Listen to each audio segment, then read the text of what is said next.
Good afternoon and welcome. My name's Nolene Duff and I'm the chair of the panel of administrators here at the City of Casey. So good afternoon and welcome to those of you in the gallery and also to those who are watching live stream. I'd like to introduce those present this afternoon, and starting on my left with Mr Miguel Belmar. Good afternoon. And Mr Cameron Boardman. Thank you, Chair. Good afternoon. And we form the panel of administrators. We're also joined by our Chief Executive Officer, Mr Glenn Patterson. Good afternoon. Thank you. And on my right, Mr James Collins, who is the Director, City Planning and Infrastructure. Sheena Frost, the Director of Corporate Services. And on my left, Jen Bednar, who's the Director, Customer and Business Transformation. And Mr Steve Coldham, Director, Community Life. So thank you. We also are assisted today by a number of council staff, Simon on the AV and Jacinta, our Governance Officer, and there are other staff present, so welcome everyone. I'd like to start with the statement of acknowledgement. The City of Casey proudly acknowledges the traditional owners, Casey's Aboriginal communities and their rich culture, and pays respect to their elders past, present and future. We acknowledge Aboriginal people as Australia's first peoples and as the traditional owners and custodians of the land on which we work and live. The diversity statement. The City of Casey is home to a remarkable diversity with many cultures, languages, faiths and communities of worship, ages, LGBTQI+ identities and landscapes, together forming our rich and dynamic community story. From our first Australians to our most recent arrivals and every wave between, the City of Casey welcomes and represents all community members and their respective ambitions to live healthy, rewarding and happy lives. We recognise this diversity as our strength and we aim to share, nurture and celebrate it. I now move to item 2 on the agenda, which is the confirmation of minutes of the council meeting held on the 16th of March 2021. Do I have a mover to confirm those minutes? Well, I'm happy to move those minutes, Chair. Competition. I heard you first, Mr Boardman, and seconded I'll Mr second Belmar. those. All in favour? Carried. Item 3, declaration of interests. I've considered my obligations under section 130 of the Local Government Act 2020 and have no conflict of interest relevant to declare. I also note no officers have declared conflicts on any reports presented this afternoon. Do my fellow administrators have any conflicts to declare? No conflicts to declare, Chair. Thank you. Now move to item 4, public question time, and we have 7 public questions received for this afternoon's council meeting, and I'll work my way through them sequentially. Question 1 is from Annie McCreesh. Can I just confirm Annie McCreesh is in the gallery? Not in the gallery. I'm happy to nevertheless treat with the question. Have all the administrators personally visited the site of the proposed development site in Harkaway, referred to as Rosemore? And I can confirm that, yes, all of the administrators have indeed visited the site in December of last year. Question 2, will Council withdraw its support for the Rosemore development now that the developer has only proposed a gallery for 10 years, available for 90 days per year? The gift to the community and thus the net community benefit which council support was given to this development is now null and void. That is also from Annie McCreesh. And the advice I have with respect to that question is that council did resolve on the 20th of October in 2020 by resolution, and that was a detailed submission to the recent advisory committee process constituted by the Minister for Planning, and that maintains our support for the proposal and responds to matters raised during the course of the hearing. I do note that throughout the hearing the Council has sought to ensure the intent of the original documents is maintained and any modified version of the amendment documents. This included submissions that sought to clarify and strengthen the ongoing nature of the collection while giving appropriate curatorial flexibility to exactly how many paintings are on display at any one time and for how long. and the matter is now with an advisory committee that the Minister has set up and is awaiting their report for his consideration. On the final day of the hearing, Council requested that the words "in perpetuity" be added with reference to how long the non-profit charity running the gallery will hold ownership of the Rosemore Art Collection. The proponent did not object to this language, which should offer certainty about the ongoing nature of the collection, while giving appropriate curatorial flexibility to exactly how many paintings are on display at any one time and for how long. There is no proposal to change the Council's position established by the resolution of Council on the 20th of October 2020. Question 3 is from Sunil Thomas. Is Mr. Thomas in the gallery? No, I am nevertheless happy to treat with the question. The subject matter is the naming of subdivisions, and there are sort of 4 related questions, so bear with me as I work through them.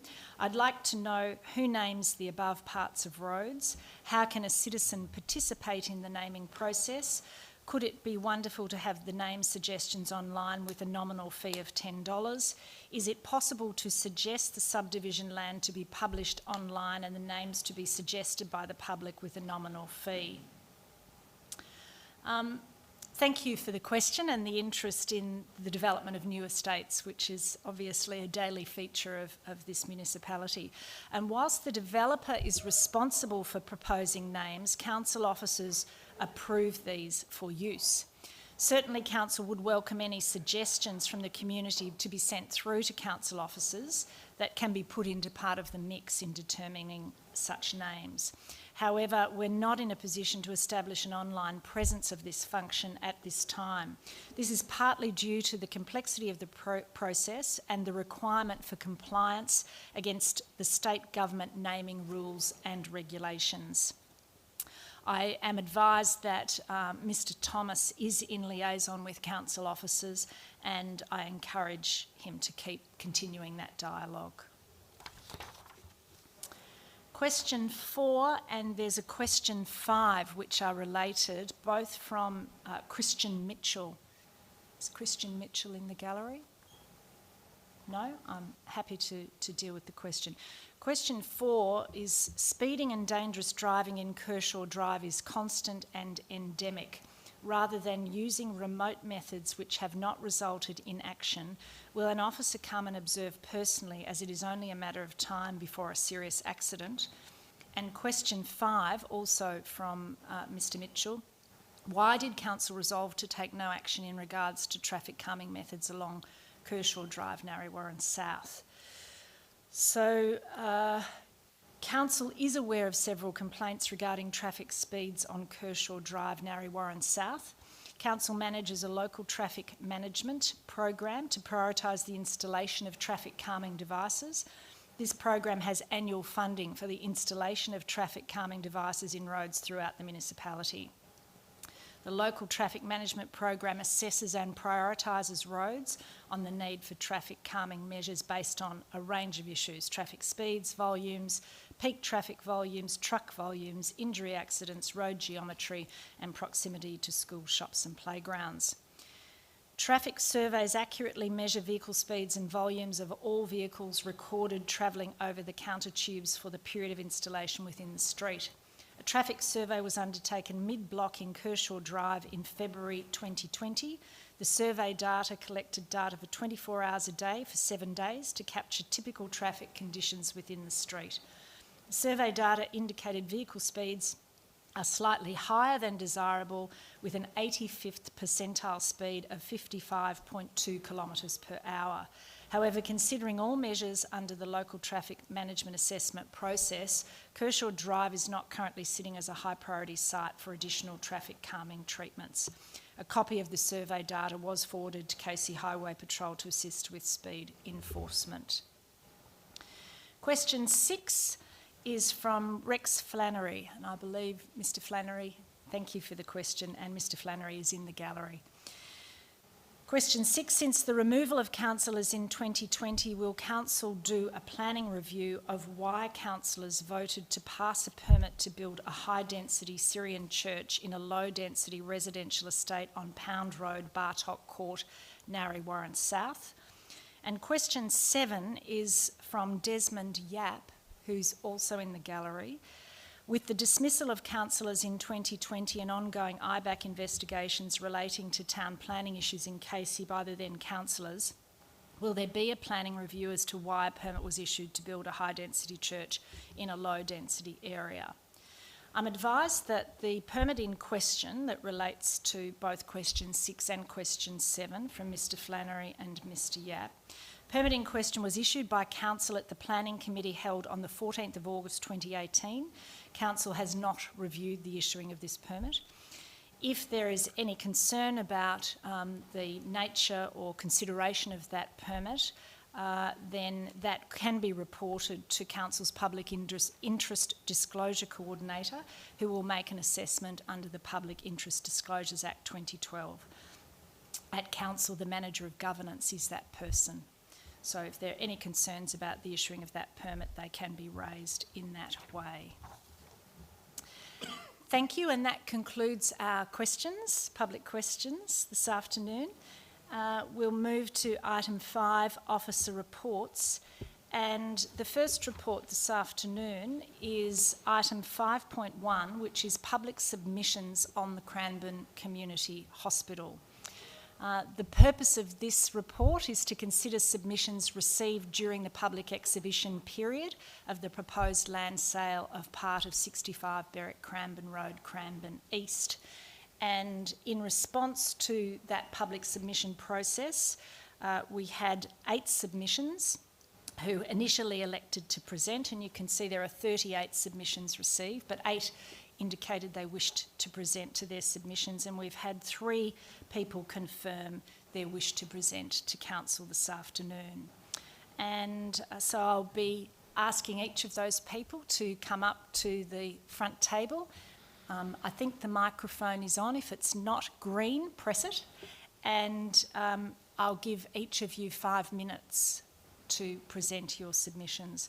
So the first submission, which was submission number 38, is from Marie Cullinan from Balla Balla Community Centre. Thank you, Ms Cullinan.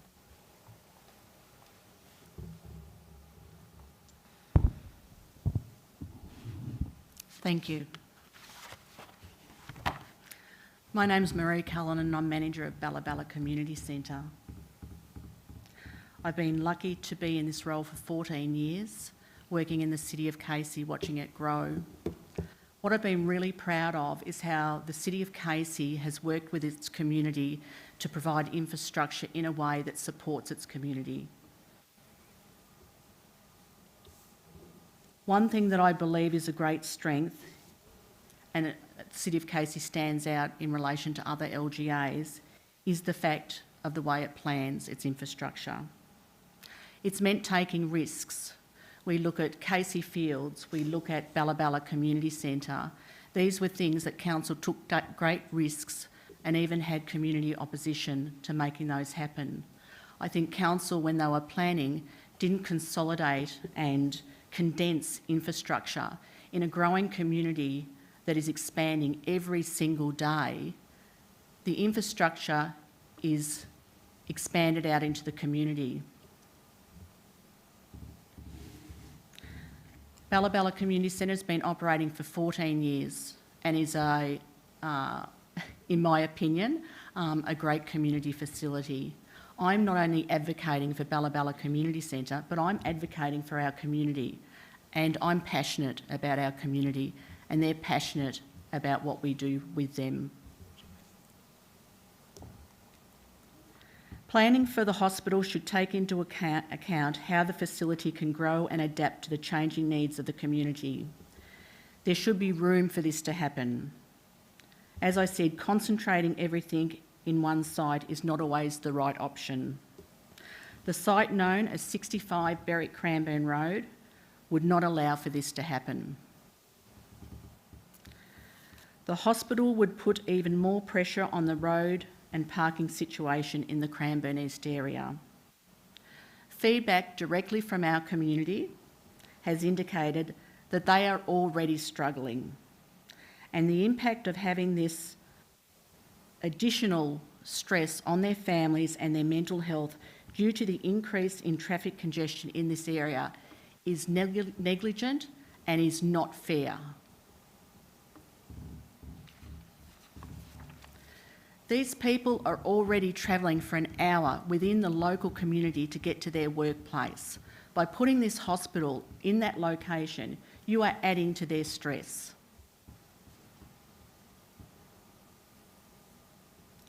Once the Cranbourne East Railway Station is established, this will further add pressure to those located at and surrounding the site of 65 Berwick Cranbourne Road, which includes a number of schools, where the families park and travel through the site on a daily basis. The hospital would be better placed in a location in an area that it can provide more space for ease of movement, which would ensure the safety of those travelling in and around that site, parking and traffic. This would reduce the long-term impact on the community that is already being pushed beyond its limits. In regards to the impact on Balla Community Centre, I would just remind everyone that Balla Community Centre is funded by the state government to provide services for the Cranbourne East community. If we are being moved outside of the Cranbourne East community, I would ask, how are we going to meet our funding requirements? What is council going to put in place for us to meet those requirements? Or are we going to be null and void? We're an incorporated association and that is not an option. We're a successful organisation. We have, post-COVID, we have 400 members. So that is from January 21 to now, to today. 400 members. Our members are people who may have a disability. They are mothers with children. They have prams. They are people, older people in our community, and they need access to our centre. They cannot park a long distance away. They cannot park out on the road. There is no parking out on the main road.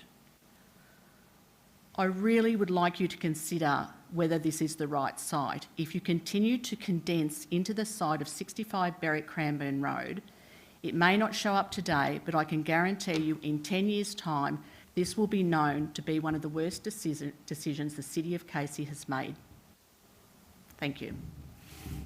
Thank you, Ms Cullinan. I now invite Tammy Bauer and Greg Nichols from the Casey Basketball Association. And that was submission number 36.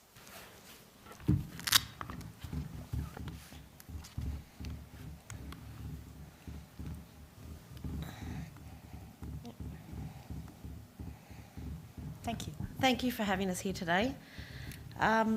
Casey Basketball has been part of the community for about 25 years.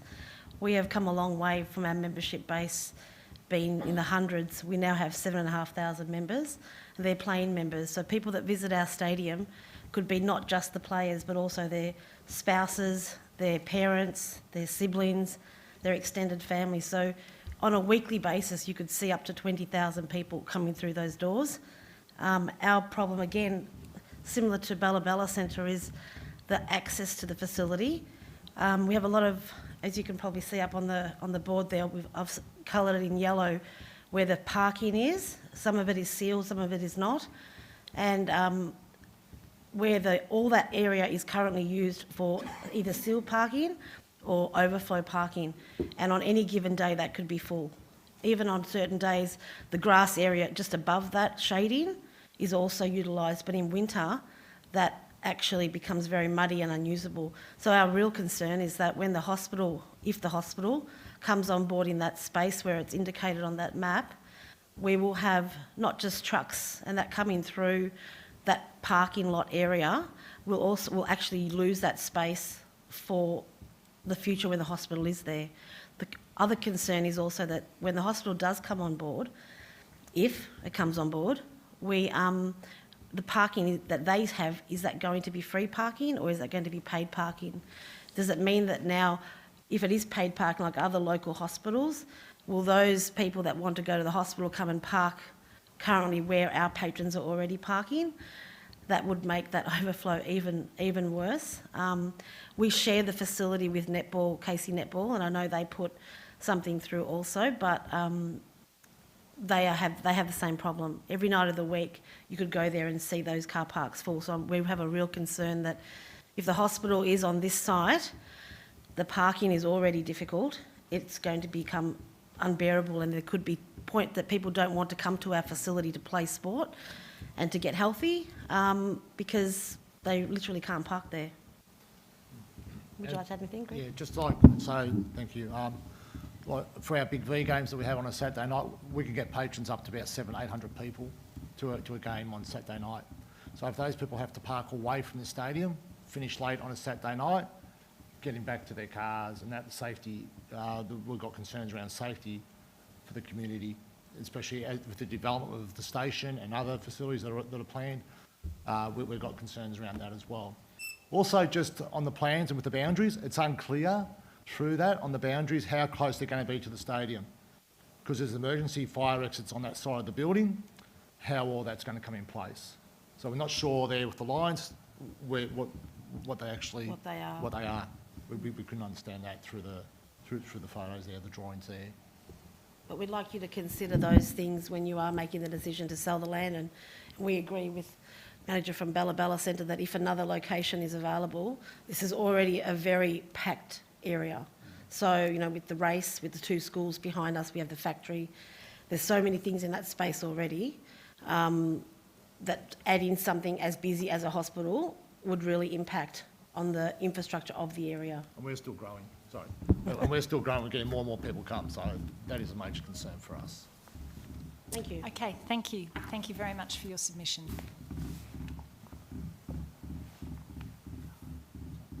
We have one further submission this afternoon, and that is from Peter McKill, and the topic is alternative location.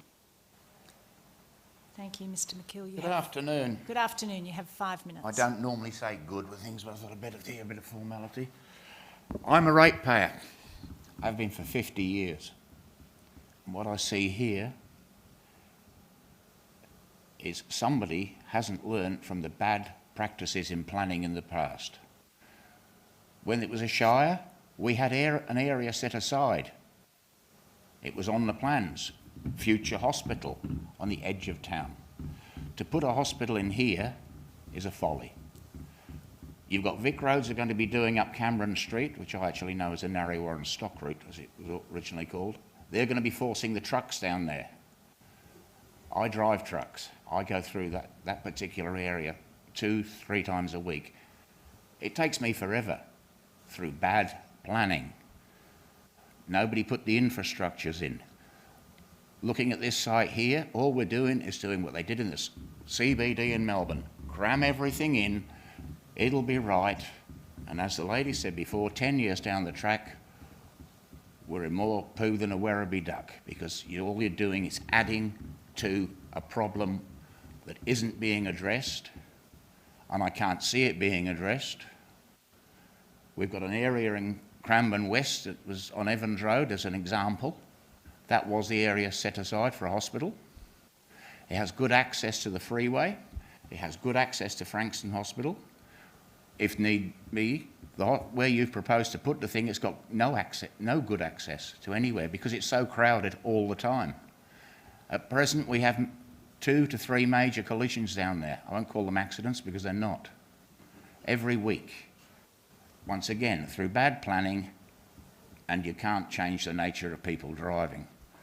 It's definitely not the place to put it. We've got to find somewhere else that has good access to other egress in and out of the town. All you're going to do there is you're going to choke it up, and you're going to get a lot of people irate. And I know I spotted on the Facebook page, I'll be quite honest with you, I couldn't believe the reaction of people. There was not one there supported it, and there were several hundred.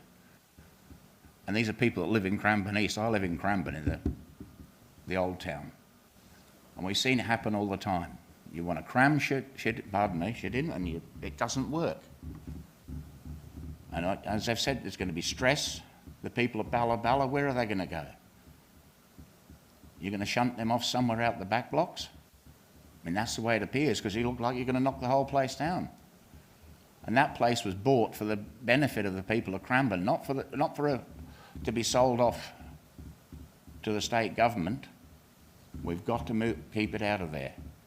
Because all you're doing is you're going to choke the whole area up more. It's already choked now, and it's only going to get worse. And once Vic Road's put that road through, we're going to be right in it.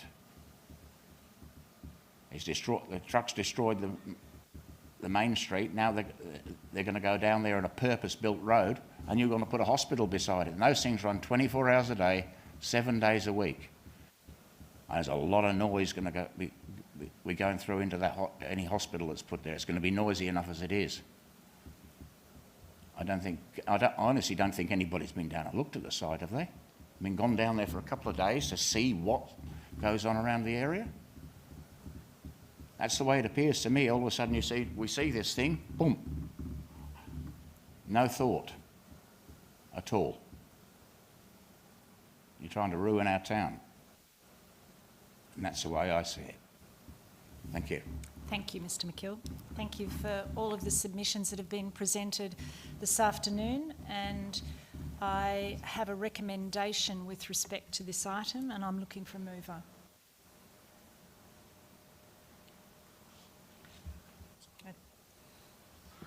Oh, I'm happy to move that, and equally, Chair, if I could thank the submitters and the petitioners for their contributions. We note the passion and the facts that have been presented this evening, and there are some very legitimate concerns. There's no doubt about that, and they'll be factored into the consideration. We do note that this primarily is a state government-led initiative, and our involvement extends to whether or not we will be in a position to sell the land to the state government, and in that case it might extend to some degree of compulsory acquisition, but as the planning authority, it is the state government that does have say of that, but we have a vital role to play in it, and all of the submissions, the input, the feedback that we have had is vitally important to that process, and I thank you, and I give you our undertaking that will be absolutely factored into the consideration. So thank you. Thank you, Mr Boardman. Mr Belmar. Yes, just some comments and seconding. I'd like to thank each of the submitters this afternoon for taking the time to make their submissions. I can assure the submitters that we've been to the site, we're familiar with the site, we understand the issues that arise. We're taking advice from a number of different interest groups, but ultimately we need to make a decision that's in the interest of the entire community, and in doing so we will take into account all the submissions that we hear. I'll put that motion to the vote. All in favour? Carried. Thank you. Item 5.2, the adoption of master plans at Edwin Flack Reserve, Piercedale Recreation Reserve, Robert Booth Reserve, Rutter Park Recreation Reserve and Tooradin Recreation Reserve. Do I have a mover for the recommendation? Yes, I'll move that, Chair. Thank you, Mr Belmar. Seconder? I'm pleased to second that, Chair. Mr Boardman. Mr Belmar. Thank you, Chair. This is a motion by which Council is undertaking long-term planning for a number of its recreation facilities, which are there set out: the Edward and Flack Reserve, the Piercedale Recreation Reserve, the Robert Booth Reserve, Rutter Park and Tooradin Recreation Reserve. I have considered the papers and I note the number of submissions that have been received into each of these plans. These plans are long-term planning at its best. These are 20-year plans that set out how Council is seeking to ensure the future of these parks and ensure that they're able to respond to the community, not just in the next few years, but 20 years into the future. And as we know, it's a growing community and we need to ensure that we are able to respond to the needs of a growing community. And with those comments, I commend the motion. Thank you, Mr Belmar. Mr Boardman. Thank you, Chair. Very briefly, as Mr Belmar has pointed out, it is a 20-year process for these master plans to be acted upon, and there is a cumulative funding of over 20 million that we are seeking, which will be via a combination of state and potentially Commonwealth grants, and of course the consideration of the periodic phasing of the various elements of the master plans will certainly be factored into the capital works debates and future budget decisions that we'll be making over the next few years. It has been an exhaustive consultative process, not just with the current occupants, tenants and users of the various reserves in question, but the broader community. And we have read in detail the feedback that we've received from the community and the users, which has been quite and significantly of note positive. So we thank people for their contributions. We do undertake further consideration of the capital contributions, particularly as it relates to a municipal basis, and we will be knocking on the state governments and the Commonwealth government's doors for further assistance in that regard. So with that, I'm pleased to second the resolution as put. Thank you. I think if I can just add a few comments, this is a very exciting report. It really demonstrates the amount of work that has been undertaken to achieve a forward plan for all of these locations, and I think it demonstrates to the community just what the cost of the investment in these facilities into the future, the burden, if you like, on the community in contributing to those costs. And we certainly will be seeking the opportunity for the state and Commonwealth to partner with us in this investment. So I'll put the motion to the vote. All in favour? Carried. Item 5.3, Cardinia Creek South ICP Priority List, April 2021. Do I have a mover? Yes, Chair, I will move that report. Thank you, Mr Boardman. And a seconder? I'll second that. Mr Belmar. Mr Boardman. Chair, this is an update from what was resolved at Council, I believe, in March 2019. The initial priority list, following a significant period of public consultation, was resolved by Council subsequently in November 2019. The reason why Council is going into such significance in detailing the priority of the projects that are going to be affected by what is known as the Cardinia Creek South ICP priority funding list, as annexed in the report, is that it does provide certainty around what the developer contributions will be, what the priority projects must be, and to give an indication of the type of roads, the type of recreational facilities and the compensation that will be paid to various parties to ensure the developments proceed as planned. There is just shy of 10,000 dwellings, over 599 hectares in this overall planning scheme. It is a significant development. There is no question about that. The works will have commenced and will be going on for some time. But it is also worthwhile noting that since the initial process of consultation and advertising and of publicising this initial list, there has been some changes to the legislative system as it relates to the ICP system overall, and particularly there has been refinement and reduction of what is eligible to be considered a project within the supplementary levy criteria, and the imposition of potentially a 10% threshold for the inclusion of a supplementary level. Now, this does pose some degree of a risk for a council. We are not in a position at this stage to quantify that, but what we are trying to do through the publicity of this particular priority list, and to give, as I said, clarity and confidence to the developers that we do have quite a structured way of dealing with the projects, and they will be developed over a phased time base over subsequent financial years, and the values of various contributions vis-a-vis what are the council contributions and other sources of funds are clearly transparent. But since there has been that slight change, particularly as it relates to special levies, we do need to ensure that all matters of this development, due to its size and significance, are communicated effectively, and that the development overall can proceed smoothly. So with those comments, I thank the council officers for the detailed analysis of this particular PSP area and the work that they have done into identifying the priority list. We are pleased. I'm certainly pleased to move in, and I'm trust it'll be adopted, and that there will be that confidence given to this development and future developments over the seriousness, the length and extensiveness of the consideration of these matters, and that how we are transparently and ethically dealing with developer contributions under the ICP program. So, with those remarks, Chair, I'm pleased to move the council report. Thank you, Mr Boardman. Mr Belmar. Thank you, Chair. I'll just a few brief comments, as Mr. Boardman has dealt very thoroughly with this motion. My comments on this motion are that constant review of ICPs is required because of the fact that the release of land and the sale of land and the development is always a continuing matter. It's not a static matter. Reports like these need to be undertaken over time to ensure that they're kept up to date. When I review the priority listing that's set out, it clearly identifies where the project portions of the monies are going to be required, and why they're required will be obvious, because that's where the development is occurring, perhaps at a rate faster than was originally considered, or the sales are occurring at a rate faster than originally considered.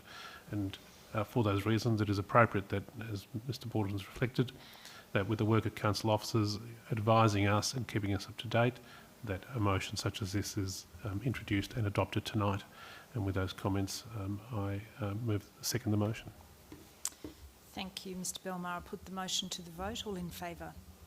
Carried. Item 5.4, proponent requested planning scheme amendments, policy and partnerships for a growing Casey. Do I have a mover for the recommendation? Yes, I'll move that. Thank you, Mr. Belmar. Seconder? I will second that, Chair. Mr. Boardman. Mr. Belmar, I invite you to speak to the item. Thank you, Chair. Tonight before us is a motion proposing that there be a fee-for-service system adopted for proponent requested planning scheme amendments. I've considered the documents and am of the view and am satisfied that this is an appropriate step to be taken by Council. I note from the briefing papers that the following objectives have been identified.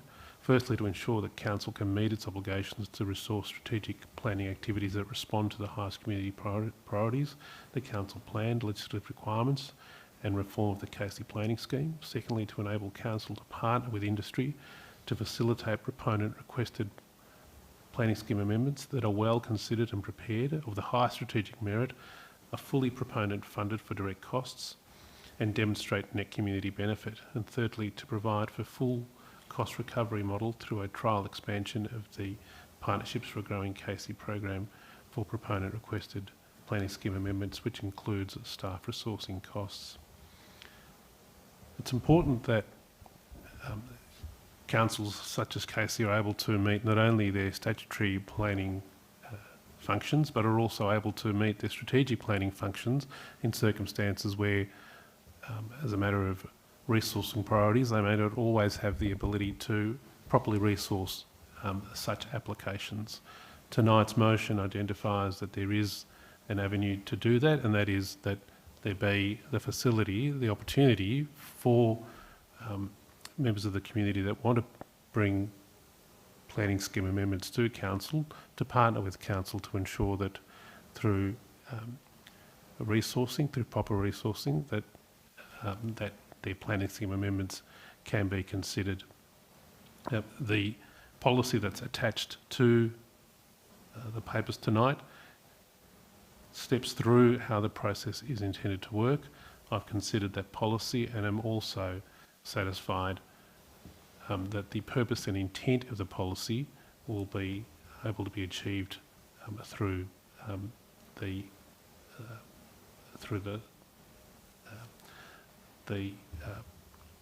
manner in which the policy has been articulated. And I note again that a key purpose and intent of this policy is to enable for Council to partner with industry to facilitate proponent requested planning scheme amendments, and to ensure that, again, that they are proponent funded. But being proponent funded means that Council resources and Council assets will be able to be used for all other Council's functions while still ensuring that strategic amendments can occur. And with those comments, I move the motion.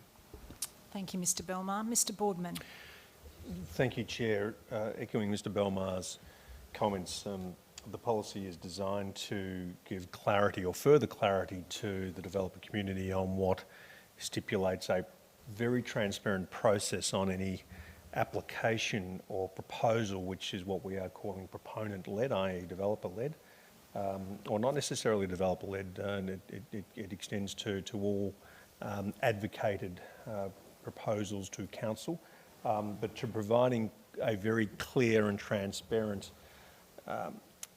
policy around the direct costs that a proponent will incur through such a process, and this is through a direct costs agreement schedule which is clearly incorporated into the policy itself.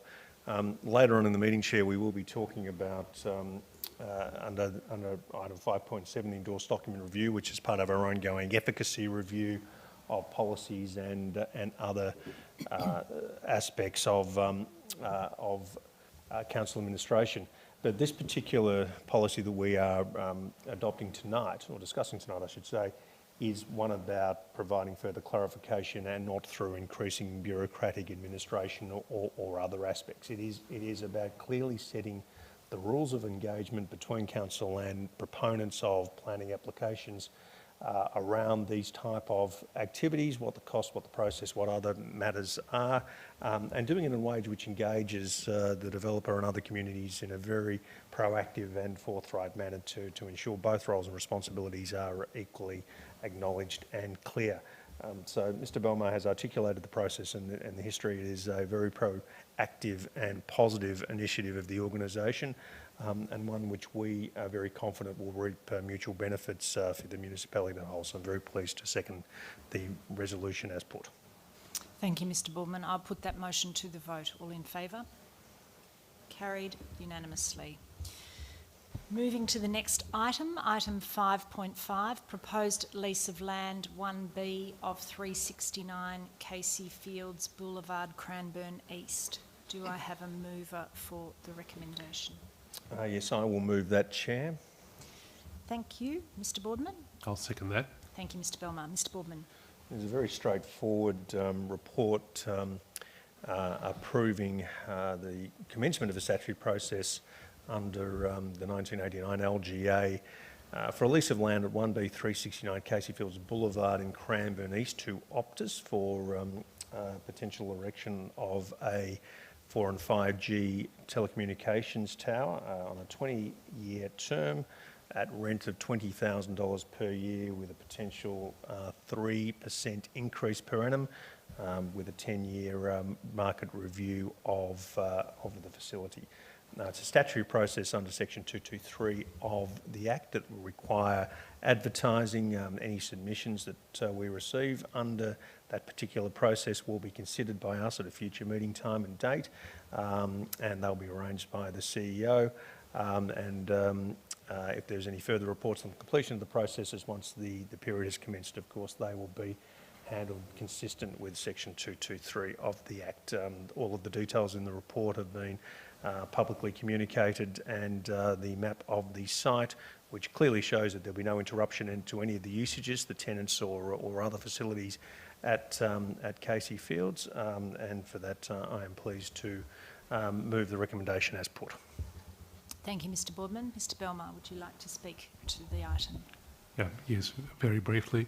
This is a motion with respect to the lease of council land to a telecommunications authority.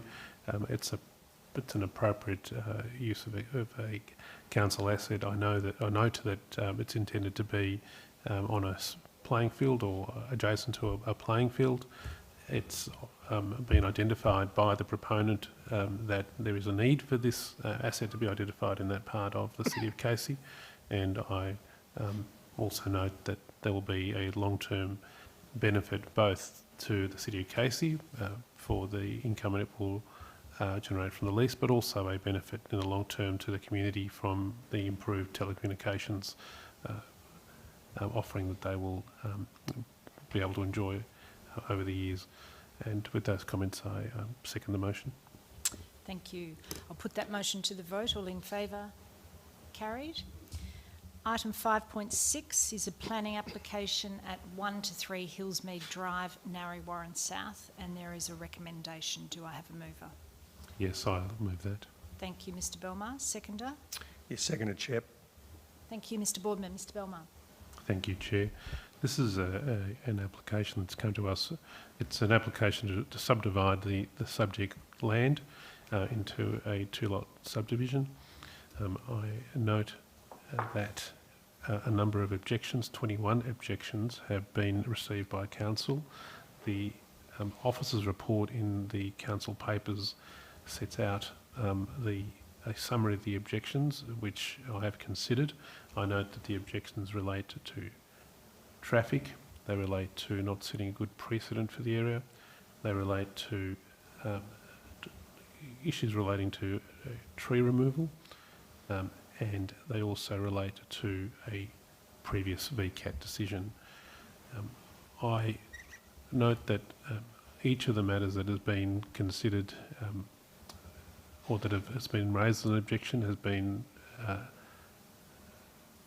the subject of a response by the planning officers. I'm satisfied with the content of that response. I note as well that a number of internal referrals have occurred to engineering, both on the subject of traffic, which supports the subdivision with conditions, on the subject of drainage, which has also support with conditions, on city design and construction, which is a landscape question, again a support this time with no conditions, and city presentation, and that is support with conditions. Having considered the matter in its totality and understanding the discretion that we have in on this matter, I'm satisfied that it is appropriate that the recommendation be adopted, and that is that an approval occur with the conditions that have been set out. And finally, I note that the key basis for the recommendation is that there is compliance with the planning scheme, both with the clause 21.25 that's been referred to in the papers, and compliance with clause 32.03, low density residential zone schedule 2. And so for those reasons, and for the what I am satisfied is ultimately going to be compliance with the planning scheme, I move this motion. Thank you, Mr Belmar. Mr Boardman. Thank you, Chair. Likewise, we must note that due to the volume of objections received to this particular planning permit is a matter that ourselves as administrators take very seriously, and we also understand our statutory role in doing so. And like Mr Belmar and without speaking on behalf of yourself, Chair, but certainly we have reviewed this matter in significant detail. We acknowledge the concerns of the objectors. It is noteworthy that the objectors are primarily, if not exclusively, from neighbouring properties, and being from neighbouring properties because of the type of proposal of development at this particular premises, that they have more than a valid base to make those objections and to bring those to our attention. But our role is to look at a number of things, primarily the veracity of the planning application against the planning scheme, and where certain conditions and or concessions have been met. And in this regard, where there has been conditions placed on the planning permit, and there has been ongoing communication between the planning officers here at Casey and the objectors and the proponent for that matter, those conditions do seem to be a very reasonable and a very appropriate response in the circumstances. It is worth noting that particularly the detail around some of the concerns on the vegetation and the trees that potentially would be removed on the site. The arborist report and the detailed consideration in that regard have addressed a number of the objectors' concerns, as has the engineering report as it relates to traffic and other management issues.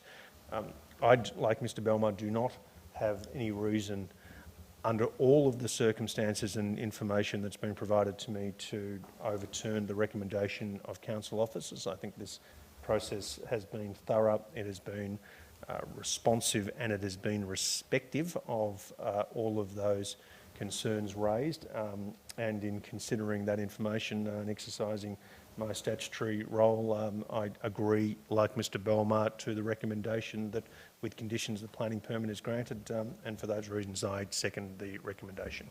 Thank you, Mr Boardman. I put that motion to the vote. All in favour? Carried. Item 5.7, endorsed document review. Do I have a mover for the recommendation? Yes, I will move that, Chair. Thank you, Mr Boardman. And a seconder? I'll second that. Mr Belmar. Mr Boardman?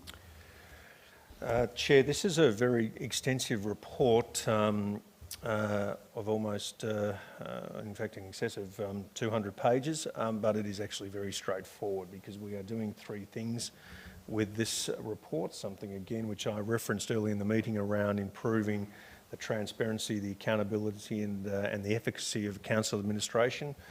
We are adopting, or endorsing I should say, the Gifts, Benefit and Hospitality Policy for councillors, which is a requirement under the new Local Government Act of 2020. We are revoking 20 documents, and I'll come to the reasons behind that shortly. And we are reclassifying 14 documents and delegating them to the CEO for endorsement. I don't intend to list the 20 documents that will be as a consequence if passed this recommendation revoked, nor do I intend to reference individually the 14 documents that will be subsequently delegated.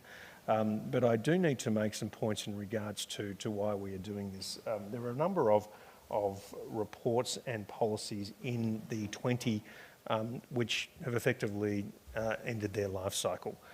We have what's called here a document lifestyle framework, which is a process which is something that is reviewed and frankly is a good governance process every 4 years, which not only is a process we apply to all council policies and all other guidelines and documents, but it is one where if we look at where there is instances of duplication or there is instances where there is no longer applicability or there is contravention with state or other legislation, or if there is other matters have been addressed through other plans, policies or guidelines, then it would be appropriate to make recommendations to us to ensure that we are providing clarity, transparency and the proper level of information to, again, give confidence to the community and those affected by such policies that there isn't that duplication and we're avoiding any confusion as a consequence of that. So that's exactly what we are doing tonight, is that there are 20 policies, guidelines, procedures and other documents which we have clearly shown have either run their course of life, they've been merged into other policies, they've been addressed in other guidelines, or they simply have no longer any applicable role to play in the administration of this organisation.